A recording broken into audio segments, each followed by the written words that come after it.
You're listening to The Cultured Bumpkin, a literature podcast with Jake Phillips, where we present audiobook quality readings of the classics for your enjoyment. Thank you for stopping by. And remember, just because you're a bumpkin doesn't mean you can't be cultured. Hey, this is J.C. Jacobson. This reading today is probably my very favorite American document, the Declaration of Independence. Now, it was written in 1776, and it's essentially a breakup letter. It's a list of grievances against the King of England and the King George III administration, regime, whatever. And it's a list of why they are separating from the British colonies and starting out on their own as free and independent states. And it's very eloquently laid out in this document. It's a very short document, but it's it changed the course of history for the last couple hundred years. So without further ado, one other thing, Thomas Jefferson wrote it. He was a young guy when he wrote it, and he said that it was pure luck. Like it was, if you've ever read two treatises on government by John Locke, you'll see a lot of similarities in ideas and wording. And so he basically says, this comes right from John Locke. It's a lot of the same stuff, and he just Americanized it. But either way, it's a beautiful document. And so here goes. In Congress, July 4th, 1776. The unanimous declaration of the 13 United States of America. When in the course of human events it becomes necessary for one people to dissolve the political bands which have connected them with another, and to assume among the powers of the earth the separate and equal station to which the laws of nature and of nature's God entitle them, a decent respect to the opinions of mankind requires that they should declare the causes which impel them to the separation.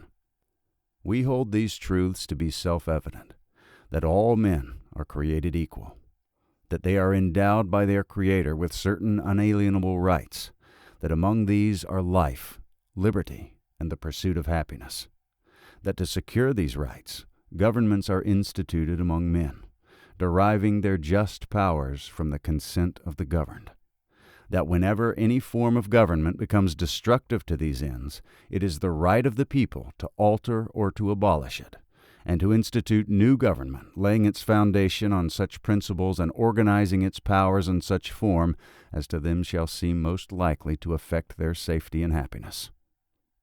Prudence, indeed, will dictate that governments long established should not be changed for light and transient causes.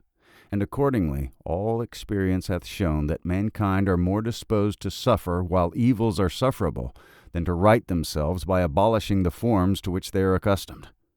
But when a long train of abuses and usurpations, pursuing invariably the same object, evinces a design to reduce them under absolute despotism, it is their right, it is their duty, to throw off such government, and to provide new guards for their future security.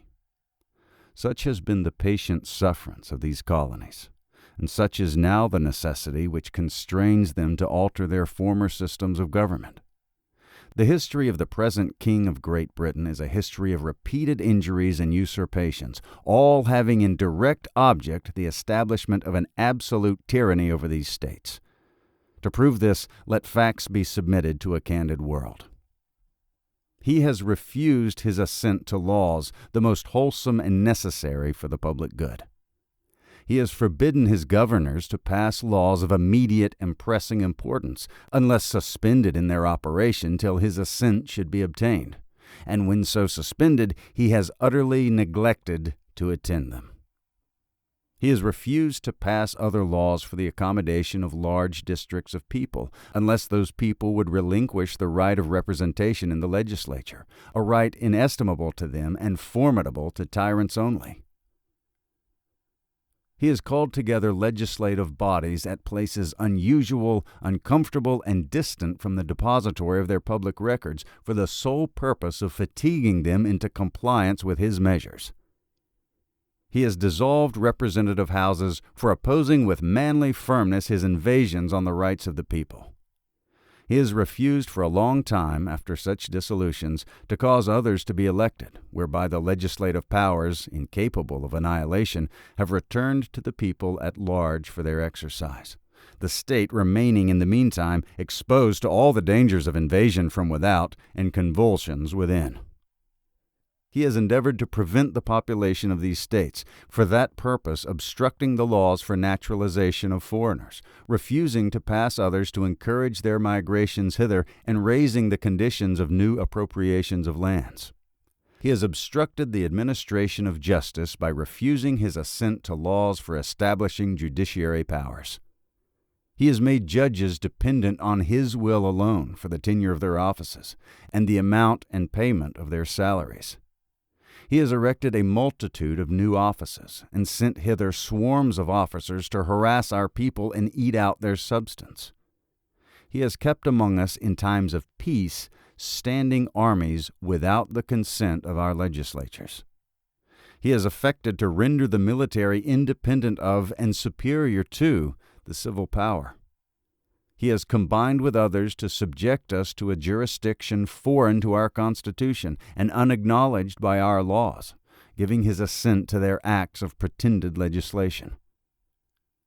For quartering large bodies of armed troops among us, for protecting them by a mock trial from punishment for any murders which they should commit on the inhabitants of these states, for cutting off our trade with all parts of the world, for imposing taxes on us without our consent, for depriving us in many cases of the benefits of trial by jury, for transporting us beyond seas to be tried for pretended offenses, for abolishing the free system of English laws in a neighboring province, establishing therein an arbitrary government and enlarging its boundaries so as to render it at once an example and fit instrument for introducing the same absolute rule into these colonies, for taking away our charters, abolishing our most valuable laws, and altering fundamentally the forms of our governments, for suspending our own legislatures and declaring themselves invested with power to legislate for us in all cases whatsoever, by declaring us out of his protection and waging war against us. He has plundered our seas, ravaged our coasts, burnt our towns, and destroyed the lives of our people. He is at this time transporting large armies of foreign mercenaries to complete the works of death, desolation, and tyranny already begun with circumstances of cruelty and perfidy scarcely paralleled in the most barbarous ages and totally unworthy of the head of a civilized nation. He has constrained our fellow citizens taken captive on the high seas to bear arms against their country, to become executioners of their friends and brethren, or to fall themselves by their hands. He has excited domestic insurrections among us, and has endeavored to bring us on the inhabitants of our frontiers the merciless Indian savages, whose known rule of warfare is an undistinguished destruction of all ages, sexes, and conditions. In every stage of these oppressions we have petitioned for redress in the most humble terms. Our repeated petitions have been answered only by repeated injury. A prince whose character is thus marked by every act which may define a tyrant is unfit to be the ruler of a free people. Nor have we been wanting in attentions to our British brethren. We have warned them from time to time of attempts by their legislature to extend an unwarrantable jurisdiction over us. We have reminded them of the circumstances of our immigration and settlement here. We have appealed to their native justice and magnanimity, and we have conjured them by the ties of our common kindred to disavow these usurpations, which would inevitably interrupt our connections and correspondence. They too have been deaf to the voice of justice and of consanguinity. We must, therefore, acquiesce in the necessity which denounces our separation and hold them, as we hold the rest of mankind, enemies in war, in peace, friends.